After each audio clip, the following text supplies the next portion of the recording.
সম্প্রতি একাকিত্ব এবং একাকী অর্থাৎ লোনলিনেস এবং বিইং অ্যালোন সম্পর্কে বেশ কয়েকটি ভিডিওতে আমার ব্যক্তিগত অভিজ্ঞতা এবং আমার পরিচিত অনেক মানুষের জীবনের অভিজ্ঞতা চিন্তাভাবনা আপনাদের সঙ্গে শেয়ার করেছি। বলতে পারেন এ এক ধরনের রিসার্চ ওয়ার্ক, আর সেই সঙ্গে যোগ হয়েছে আপনাদের শত শত কমেন্ট। আপনাদের কমেন্টের মধ্যে বিন্দুমাত্র নেগেটিভিটির ছোঁয়া আমি পাইনি। আমার মনে হয়েছে আপনারা প্রত্যেকেই যোদ্ধা। আমি এবং আমার সমস্ত সাবস্ক্রাইবার এবং দর্শক বন্ধুরা জীবন সম্পর্কে নতুন আঙ্গিকে ভাবতে শিখেছি, উপলব্ধি করতে শিখেছি। আমি কৃতজ্ঞ আপনাদের কাছে। আপনাদের কমেন্ট, আপনাদের ভালোবাসা, আশীর্বাদ, শুভেচ্ছা আমাকে সমৃদ্ধ করেছে। সমাজের সমস্ত প্রবীণ মানুষদের জানাই সশ্রদ্ধ প্রণাম, আর আমার প্রিয় সাবস্ক্রাইবার এবং দর্শক বন্ধুদের জানাই আন্তরিক প্রীতি, শুভেচ্ছা ও ভালোবাসা। আজকের গল্পটা একেবারে অন্যরকম। কারো কারো ভালো লাগবে, কারো বা খারাপ লাগবে। যাদের খারাপ লাগবে তাদের কাছ থেকে আমি প্রথমেই ক্ষমা চেয়ে নিচ্ছি। আচ্ছা, আপনারা রবীন্দ্রনাথ ঠাকুরের সাপমোচন পড়েছেন, শুনেছেন, দেখেছেন? একেবারে শেষে কমলিকা অর্থাৎ নায়িকা তার নায়ক বা রাজা অরুণেশ্বরকে জিজ্ঞাসা করেছেন, দেখলেম নাচ যেন মঞ্জরিত শালতরু শ্রেণীতে, বসন্ত বাতাসের অধৈর্য যেন চন্দ্রলোকের শুক্লপক্ষে লেগেছে তুফান। কেবল একজন কুশ্রী কেন রসভঙ্গ করলে? ও যেন রাহুর অনুচর। কি গুণে ও পেল প্রবেশের অধিকার? কি হলো? আপনাদের অবাক লাগছে তো হঠাৎ সাপমোচনের প্রসঙ্গ কেন এলো?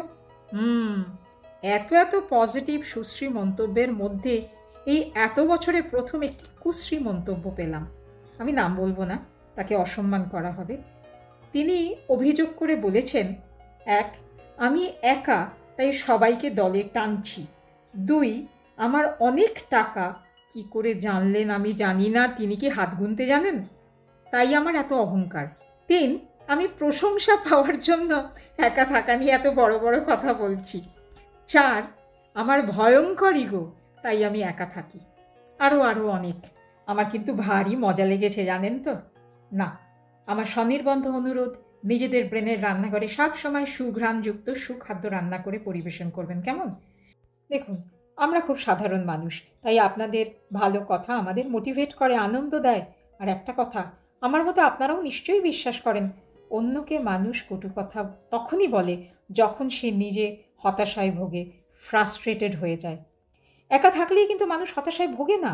বিশেষজ্ঞদের মতে মানুষের ব্যবহারেই তার হতাশা প্রকাশ করে ফেলেন।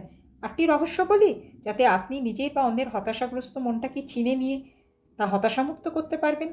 সব সময় কিন্তু বাইরে থেকে বোঝা যায় না যে এই মানুষটি হতাশাগ্রস্ত, কিন্তু আজকের পর থেকে বুঝতে পারবেন। কিভাবে? কাষ্ঠহাসি জানেন? অট্টহাসি জানেন?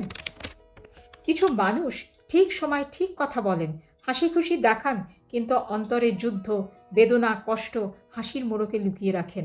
এরা অত্যন্ত বুদ্ধিমান, অন্যের সহানুভূতির তোয়াক্কা করেন না, কিন্তু ভিতরে ভিতরে তাদের এনার্জি ড্রেন আউট হয়ে যেতে থাকছে, ক্ষয়ে যাচ্ছে অন্তর থেকে। সহজেই রেগে যান, উত্তেজিত হয়ে যান, সামান্য জিনিস ভুলে যান। ছোট ছোট কাজ, যেমন চাবিটা পকেটেই রয়েছে, পকেটে হাত না দিয়ে রাগ দেখাতে শুরু করলেন। এই রাগ বিরক্তির কারণ কি জানেন? অবদমিত হতাশা। ভিতরে অনেক দিন ধরে অনেক হতাশা লুকিয়ে রয়েছে। তাকে যখনই ত্যাগ করতে পারবেন, আপনি পৃথিবীর সব থেকে সুখী মানুষ। 3, অন্যমনস্ক হয়ে যাওয়া, কথা বলতে বলতে বিষয়ান্তরে চলে যাওয়া, খেই হারিয়ে ফেলা, ধারাবাহিকতা ব্যাহত হওয়া। একসময় ইনি খুব ভালো একজন বক্তা ছিলেন, কিন্তু হতাশা তাকে এই পর্যায়ে নিয়ে পৌঁছে দিয়েছে। একটু বিশ্লেষণ করে দেখুন, নিজেই নিজের হতাশা দূর করতে পারবেন। গুরুত্বপূর্ণ কাজে গড়িমসি করা। দেখুন, এটা ভাবার কোনো কারণ নেই প্রবীণ বয়সে কোনো কাজ থাকে না, কর্মজীবন থেকে অবসর নিতেই পারেন, কিন্তু চিকিৎসকের কাছে যেতে হতে পারে, আত্মীয় স্বজনের সঙ্গে সম্পর্ক রাখা নিশ্চয়ই প্রয়োজন, ব্যাংকের কাজে যেতে হতে পারে, ব্যক্তিগত আরও অনেক কাজ থাকে। ইচ্ছেই করে না, ধুর ভালো লাগছে না, ছেড়েই দিই, কাল যাব, কাল আবার বলবো পরশু যাব। এই একটা বড় সমস্যা কিন্তু হতাশার কারণে হয়। 5, একজন হতাশাগ্রস্ত মানুষ পরিবারের থেকে বিচ্ছিন্ন হয়ে যান। সবার মধ্যে আছেন স্বামী, স্ত্রী, সন্তান, সন্ততি, আত্মীয় স্বজন, বন্ধু বান্ধব, কিন্তু হতাশা তাকে সবার থেকে বিচ্ছিন্ন করে দেয়, আলাদা করে দেয়, একা করে দেয়। দেখুন, ফিজিক্যালি একা থাকলে যে সেই মানুষটি একা তা কিন্তু নয়। সবার মাঝে থেকেও হতাশা মানুষকে একা করে দিতে পারে। নিজের ব্যক্তিগত অবস্থার জন্য তিনি মোটেই সন্তুষ্ট নন। ওই যত পাই তত চাই, এই আর কি। আর চাওয়া পূরণ না হলেই মন খারাপ, হতাশা। 7 নম্বর, কোনো কিছুতেই কনসেন্ট্রেট করতে পারেন না বা ফোকাস করতে পারেন না। কারণ কি জানেন? মনের চেয়ারে যে হতাশাকে বসিয়ে রেখেছেন। বিভ্রান্তিমূলক অবস্থা। মনের দিক থেকে ক্লান্ত থাকেন সব সময়। অতীতকে ভাবতে চান না, বর্তমান আপনার অতিরঞ্জিত মনে হয়। 8, কোনো একটি বিশেষ অবস্থার মধ্যে আটকে থাকতে থাকতে হতাশা এসে যায়। মোনোটোনাস লাইফ, একঘেয়ে জীবন। সারা জীবন কর্ম করেছেন, কর্মজীবন, সবার মধ্যে ছিলেন, বাড়িতে অনেক পরিজন ছিল। আস্তে আস্তে চারপাশটা কীরকম যেন খালি হয়ে গেছে। হতাশা আসাটাই স্বাভাবিক। তিনি এই অবস্থা থেকে বেরিয়ে আসতে চান, কিন্তু পারছেন না। একটু হাতটা বাড়িয়ে দিন, দেখবেন চেনা বা অচেনা হাত এগিয়ে আসবেই। এরই নাম তো ডেস্টিনি। আগে হতাশাকে চিনুন, জানুন, তবেই তো হতাশামুক্ত হবেন। কি আজকের গল্পটা ভালো লাগলো? আবার বলি, বিদ্যায় বুদ্ধিতে অভিজ্ঞতায় আপনাদের স্থান আদরণীয়। আপনাদের কমেন্টের অপেক্ষায় থাকলাম। আর নিজেই নিজের কাউন্সিলর হয়ে হতাশামুক্ত থাকুন, ভালো থাকুন, সুস্থ থাকুন।